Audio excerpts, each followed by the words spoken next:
watching Pulse on Mirror Now. I'm Amita Balachandra. Today we get you a story from the state of Maharashtra where hotel associations have now written to the government asking for all hotels and restaurants to be open all night 24/7. While that comes as good news for several youngsters, what do senior citizens and residents of South Mumbai think? That's the question we're going to be posing to these people in just a bit. That's coming up on the show, but also on the show we have at this point in time, with no resolution in sight on the river water sharing dispute, agitating farmers call for a bandh in North Karnataka, reach out to Karnataka governor for intervention. Also on the show, Malayalam actor Parvati fights social media harassment, files police complaint against abusers for death and rape threats. Actor trolled for speaking her mind on the misogynistic comments by Malayalam superstar Mammootty in a film. Also coming up, cataract surgery carried out using a torchlight in UP. Medical apathy causes outrage. District health official transferred. Doctor suspended for negligence.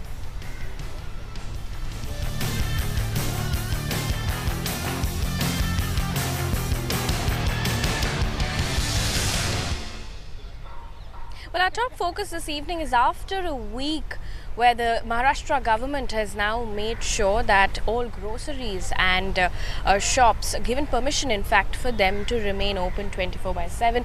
Hotel associations have now written to the government asking them to remain open 24/7. The fundamental question is, should bars be open all night and all day? That's a question we're asking. In fact, we spoke to a lot of youngsters who are very excited about the fact that it should be open all night. But what do residents think, especially senior citizens and office goers? What do they think about this new proposition? That is what we're going to be asking to a couple of people here who are joining us from South Mumbai. But first, let me get in a word from you, Parvez. If you can tell us, the fact of the matter is, the hotel associations have now written to the government asking for 24/7 permission. The government is yet to grant that, but do you believe that this is the right step? I don't think it's the right step. The hotel association may write anything, but have they taken the residents and all other citizens into consideration? I think they should be first taking the confidence of the residents. If they really think of implementing this scheme, they should be doing it in places like Ballad Estate or Kalagoda, where it is a commercial this thing. Why should they be disturbing our area where we all are residents over here? As it is, we are facing all this chaos. We don't get parking 24/7, and if this is implemented, I think a lot of corruption also will take place.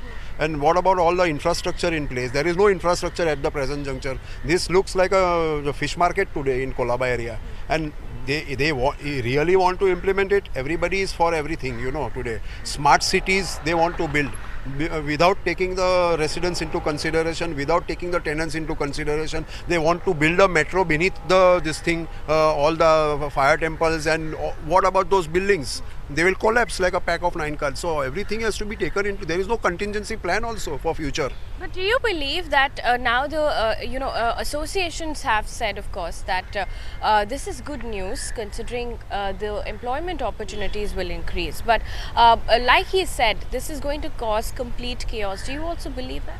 Absolutely, and I don't think it's an opportunity for jobs at all. First of all, I think the residents have been here for, I don't know, more than 10 decades, almost 100 years. We don't get parking because private taxis park here and then take buses to VT and Churchgate and go off there to their places of residence, and the cars are just left here. And I come alone very often in the night. I just get no parking. Where am I going to park? That's not the only issue. I think we are very troubled today. There has been a huge fight outside. The taxi drivers of one group have fought the taxi drivers of another group. Where is there any kind of security for us, the residents? I have lived here 40 years. And now for the first time I'm beginning to feel unsafe. Talking about women's safety itself now, I would like to ask you this question. Do you feel safe at all? Do you believe that the police is equipped to deploy that many policemen across? He was just telling me a while ago there isn't enough patrolling here, especially in South Mumbai. You have two daughters. I What have are they? teenage daughters, they are 16 and 18, and if they have to come back in the night, I actually come down and I stand in the night to ensure that they get in. I won't just leave it that they'll come on their own, because sometimes our area is very dark and there are all kinds of people all around this area. Of having so many restaurants around here, a couple of bars. I mean, the young generation wants all this, yes, but at the same time there should be infrastructure, there should be like police patrolling enough so that there is safety also. That is important. Do you believe now that there is enough infrastructure at this point in time? Do you think that the government should have perhaps thought this better? Of course they should have. I mean, they pass plans sitting in their air-conditioned offices up wherever, and they don't care for what is happening on the road. They don't care. Really. So what are your major concerns when it comes to implementing this 24 by? It's parking, it's pollution, it's what do you call it? Safety of women, safety of everybody. Why women only? There are fights. There is everything. There is senior citizens, walk on the footpaths. and there is a lot of corruption going So on. what I'm trying to say also is that in case people want to have restaurants and shops 24 hours, why do they have to choose residential areas to do that in? This is essentially a residential area. If they can do it in places like Ballot Pier, or they can do it in places like Fountain, which is now becoming a hub for restaurants and boutique shops and things like that, do it over there. Give people an incentive package to have a 24/7 operation running there, and let residents at least at some point in the day be at peace. At some point at night there shouldn't be noise, there shouldn't be chaos and confusion, which there is all day anyway.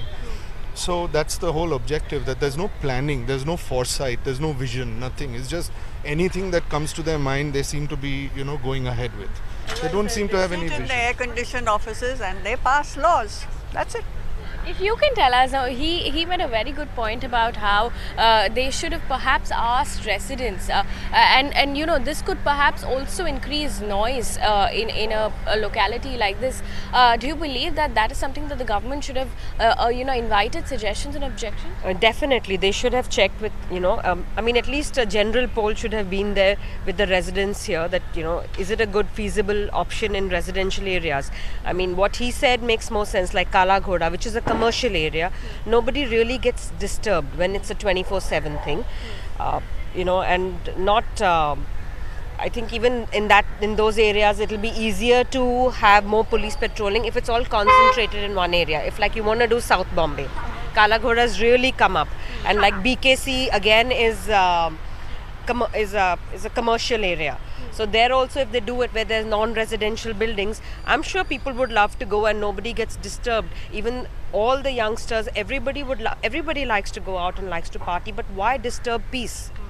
Let there not be that much noise or pollution, or and to look after is easier when it's in one area. So one suggestion, of course, coming across is the fact that they should perhaps be concentrated in certain areas and certain areas should be left alone. But you tell us, how do you justify the fact that these associations have now come out and said that, this will increase employment?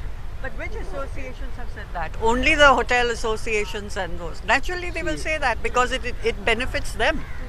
But who will they give employment to? Not the women, because nobody is going to work after 9 or 10 unless there is a sense of responsibility ingrained in the people. We used to party even at nights, but we came home safely. Now there is that fear. I have another point. If you look at it from a holistic point of view, if you're talking about employment, then you're also talking about productivity. These residents over here, they're working professionals, they're businessmen, they're people who are, in service of various companies. Are they not entitled to a night's sleep? How productive and effective are they going to be at their workplaces if everybody is, this is rock and roll city in the middle of the night? So if you're looking at employment, take both perspectives, that people need a place to live peacefully also. All the time, 24 hours a day, you can't have noise and chaos and confusion in the area that you live in. So that's my... She made a point also about how this will not increase employment for women. Do you think women will now have to think twice about working during the night?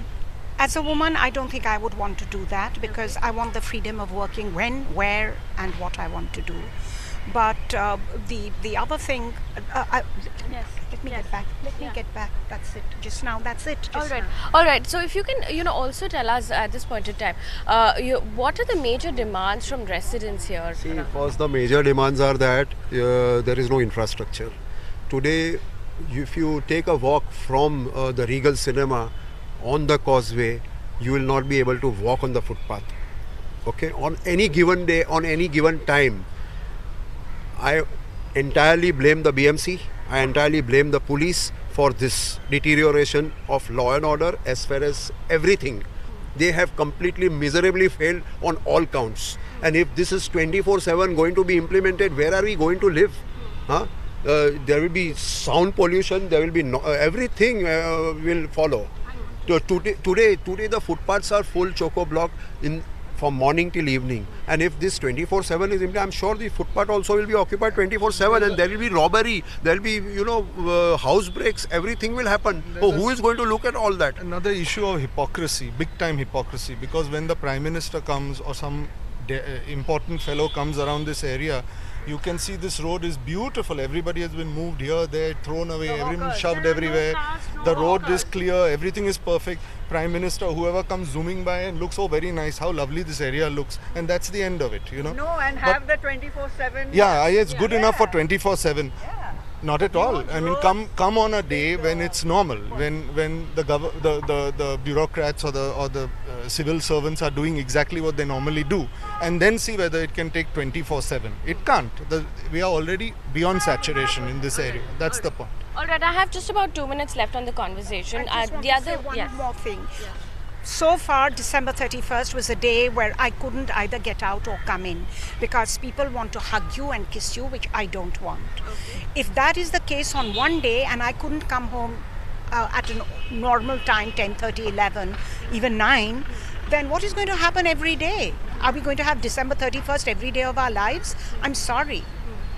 All right, so that is a word coming in from residents. Of course, they're saying at this point in time that perhaps that the government should rethink this entire thing. Perhaps certain pockets should only be given full access of 24/7. Currently, of course, the Hotel Association writing to the Maharashtra government there. Let's also listen in to what Disha Shah had to say. The Maharashtra government had allowed the shops, malls, eateries and even grocery stores for that matter to remain open 24/7. That was a decision taken last week. But the discotheques, pubs and bars were really left out of the ambit, and that particular rule was not applicable for discotheques, bars and pubs as we speak. But after a week now, the Hotel and Restaurant Association of Western India, they have written to the Maharashtra government urging them to allow an extension at least till about 3 to 4 a.m. in the initial time, if not 24/7. हमको लगता है वो 24 घंटा देने से बदमाशी ज़्यादा फैलेगी। लोगों का दिमाग जो है, क्योंकि अभी इतना कम है तो इतनी बदमाशी हो रही है। जब 24 घंटा दोगे तो रात में तो वो धंधा चलेगा भी नहीं। 24 घंटा चालू नहीं होना चाहिए। इस सर्टन लिमिट, उसको भी अगर 12 बजे तक उनको परमिशन दी गई है तो भले 2 बजे तक रखे, लेकिन फुल नाइट तो पॉसिबल नहीं रहेगा। अच्छी पब्लिक जाने वाली है, डिस्को पब में जाने वाले पब्लिक कैसे रहती है? अगर किसी की बहू बेटियां जाती रहती तो उनको तो प्रॉब्लम होना ही है ना वो चीज। And it's much flexible for the people who are busy in the corporate world. So for them it's very good news for us who are working in private sector. हाँ, अच्छा मूव है। 24 hours जो busy रहते पूरा दिन, वो लोग कम से कम रात को तो एंजॉय कर सके।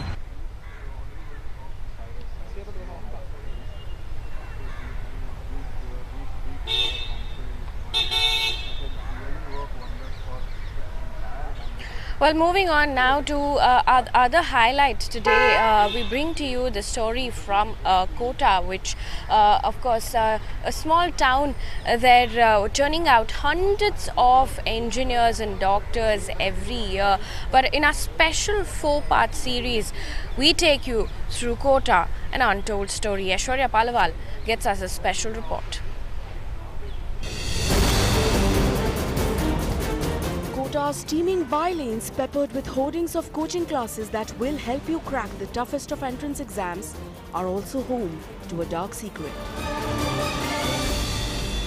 ये बोलते बस वो उन्होंने मेरे चाकू उड़ा दिया यहाँ पे, तो बोलता है जल्दी से निकाल दे जो भी है। Local support is there? हाँ, यस मैम। अच्छा, एक बात और बताओ, क्या वैसे डर लगता है अभी जैसे तुम रात को जाते हो बाहर? उस दिन के बाद हमने 10 बजे के बाद, उस दिन के बाद, पर फिर भी डर सा लगता है कि कुछ भी हो जाएगा। The intense competition seen within the 4 walls of these coaching classes playing out on the streets as well, where rival gangs slug it out for supremacy. Caught in the crossfire are students, young and vulnerable. Many of them are living alone for the first time in their lives. दोनों लोग साथ में थे? जी, दोनों लोग साथ में थे। ये हम बाइक पे थे, ये बाइक पे पीछे बैठा था। हम दोनों आदमी आ रहे थे उधर से, तो एरोड्राम के पास उन्होंने गाड़ी से रोक के मारपीट की। अच्छा, कोई इसका कारण कुछ पुराना कुछ ऐसा हो जिसकी वजह से ऐसे मारापीटी की हो? जी, बहुत पहले बस आफ्टर क्लास होती है झगड़े, तो बस झगड़े की वजह से गाली गलौज उन्होंने दी थी, तो हमने भी देख मैटर ख़त्म हो गई थी, कुछ बातें नहीं थी, बट उन्होंने बस देखा और बोला यही लोग थे और उन्होंने मारना चालू किया। एक्चुअली हमें पुलिस पे पास जाने में डर लगती है, क्योंकि उन्होंने सुना कि उन्होंने बोलने की गैंग बहुत बड़ी है, तो यदि हम लोग पुलिस पे जाते रिपोर्टें होती है तो फिर वो लोग को पता चल जाती है, तो फिर उन लोग मारते हैं। ऐसा पहले भी हुआ है। Victims of these gang wars are numerous and not hard to find. Mira now spoke with quite a few of them. लड़के आए ब्लैक पल्सर पे, आते ही बस पूछने लगे कि कहाँ से हो, तो मैं बोला कि तुझे क्या मतलब है, तो साथ वाला दोस्त बोला कि एलन से। बस उन्होंने ये सुनती, तो मैं बोला काम क्या है बता, ये बोलते बस वो उन्होंने मेरे चाकू उड़ा दिया यहाँ पे, तो बोलता है जल्दी से निकाल दे जो भी है। मैं बोला कुछ भी नहीं है हमारे पास, मैं देख ली खाली जेब पड़ी है, तो बोलते निकाल दे चुपचाप, दिमाग ना ख़राब कर। फिर मैं गाली दे के बोला उनको, तो फिर उन्होंने और ज़्यादा मतलब दोस्त को चाकू पेट में चाकू मारने की कोशिश करी, मतलब ऐसे डरा रहे थे। The gangs operate with brazen impunity, securing the fact that few students will muster up the courage to register a police complaint, and those who do often find themselves up against an entrenched bureaucracy.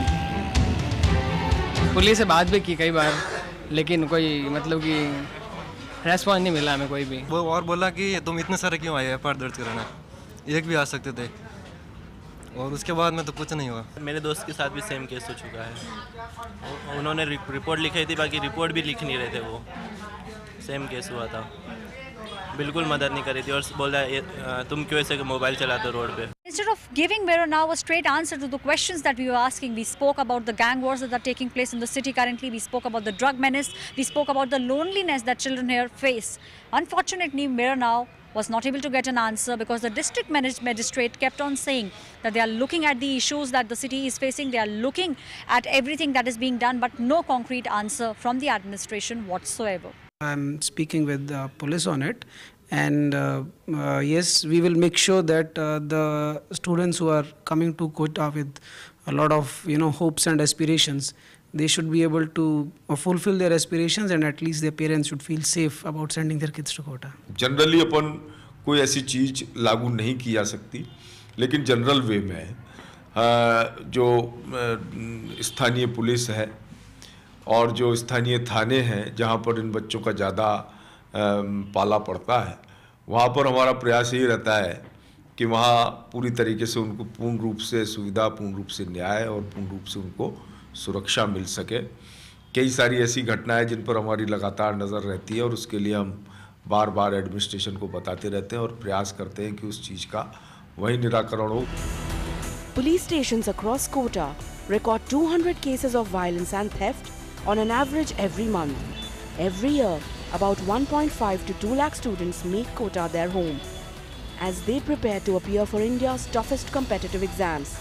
The question is, while Kota's coaching classes may guarantee success, can the institutions and the local administration guarantee the safety of those who come here to secure their future?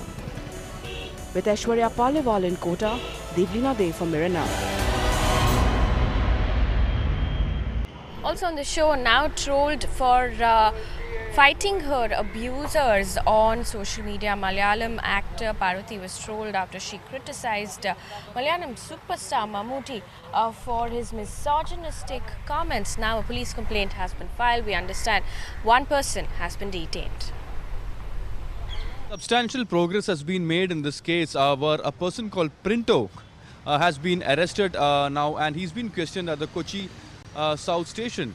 This complaint was given by actress Parvati just 2 days back, where she has given a bunch of URLs where in the social media she was trolled left, right and center by a group of fundamentalists ever since she made a comment in the final day of the International Film Festival of Kerala here in Trivandrum, where she made a comment where she said that in a movie called Kasaba, the lead actor has made misogynistic comments, especially against women. Now the comment in the movie is that actor Mammootty is shouting at a woman police officer, where he's saying that if I dare hit you, that your menstrual cycle could change. Now this was the misogynistic comment that has been made, and ever since that comment has been made, right then, the State Women's Commission has also sent a notice to the director of the movie, and they have also sought the reply on that issue. But now that actress Parvati has come out in open hand and has questioned, the comment. Now this has been widely criticized by a group of people. But yes, there has been a huge amount of support pouring in for the actress. On to some news from the state of Karnataka, now anticipating absolutely no resolution over the Mahadayi river water dispute between Karnataka and Goa. Now we understand farmers have called for a bandh in North Karnataka. In fact, they've accused former Chief Minister B.S. Yediyurappa of not resolving this issue. We also understand that security has been beefed up. Also, these farmers have sought help from the Karnataka governor. The farmers are refusing to budge from their demands, because remember that the demands that they are looking at is releasing of water, the drinking water from the Mahadayi. This is in Goa, nearly 7.65 TMC of water. Now this is the very same thing which they have mentioned in the memorandum, but if you clearly remember, we have had a number of successive governments here in Karnataka. Now despite either BJP or the Congress coming into power, none of the government have been able to arrive at a conclusion or in fact solve this particular long-standing issue, and that is exactly what we are seeing here on ground, because nearly after 4.5 days of protests here in Bengaluru, the farmers have knocked at the governor's doors here in Karnataka, asking him to intervene, asking the Karnataka government to intervene, and also in fact chair for a meeting and exchange a dialogue as far as the demands of the farmers are concerned. Now if you're really looking at the ordeal that the farmers at this point in time are facing, is we are talking about the districts which are reeling under drought, severe drought. This is, we are talking about the Bagalkot district, Gadag district and also Belagavi district. There are several other districts in the north of Karnataka which are reeling under severe drought, and they will have to, in fact, they fetch water nearly 15 days, once in 15 days, and that clearly is a huge problem. Clearly they have requested the government over the last couple of nearly 30 years at a stretch, and clearly none of the government have been able to give a solution or find a solution to this kind of a problem. Moving on now to some shocking news coming in from UP. Surgery as delicate as cataract was performed under torchlights, risking lives of nearly 30 patients. Patients were brought in from Kanpur. We understand the doctors who were negligent have been suspended. Definitely is a very shocking development coming in from UP's health services once again. In fact, in the recent past, we've noticed that on several occasions there have been this kind of medical disasters which have come to light. In fact, just about a few months back from Gorakhpur as well as Farrukhabad, we've heard that in various government-run medical colleges, over 60 children in Gorakhpur and over 50 children in Farrukhabad had actually died because of negligence of the doctors there. And this time around, we see in a community health center in Nawabganj area of Unnao, this particular lapse happening there. Over 32 patients being admitted to a CHC there in the evening when the hospital was without lights, without electricity, and operations, cataract operations being performed in torchlight. So the government has taken a note of this, especially in the light of the kind of callousness that was seen in the Meerut Medical College yesterday, wherein ambulances were seen ferrying liquor bottles. This time around, thankfully, the health department has responded quickly, and they've transferred the chief medical officer. Also, an inquiry has been instituted into this matter by the district magistrate. Now, it still remains to be seen what action is being mulled against all such doctors who allowed these operations to be conducted in torchlight. And also, there were complaints from a number of attendants of the patients that the patient were asked to lie down on the floor after the operations were conducted. Operation हुआ था वो सब ठीक होकर चले भी गए और ऑपरेशन की टीम के डॉक्टर से मैंने पता किया है और उनसे पूछा कि आपने टार्च की रोशनी में ऑपरेशन किया, तो उनका कहना था कि नहीं, वो ओटी में लाइट की व्यवस्था थी और मैंने 25-26 के जो है लाइट में थे, लाइट बीच में चली गई तो उन्होंने उनके पास खुद जो है अपना जनरेटर होता है, उस जनरेटर पे उन्होंने ऑपरेशन किया अपने जनरेटर से जो है टार्च की टार्च की रोशनी में ना करके जो है नहीं किया गया है, बल्कि जो है उन्होंने अपने जनरेटर से किया है 4-5 और बाकी वहाँ की जो है ओटी के अंदर जो लाइट व्यवस्था होती है उसके द्वारा किया गया। From Bengaluru to Chennai to Kota, we get you the pulse of every city here on Mirror. Now do stay tuned, more news and updates continue on the other side.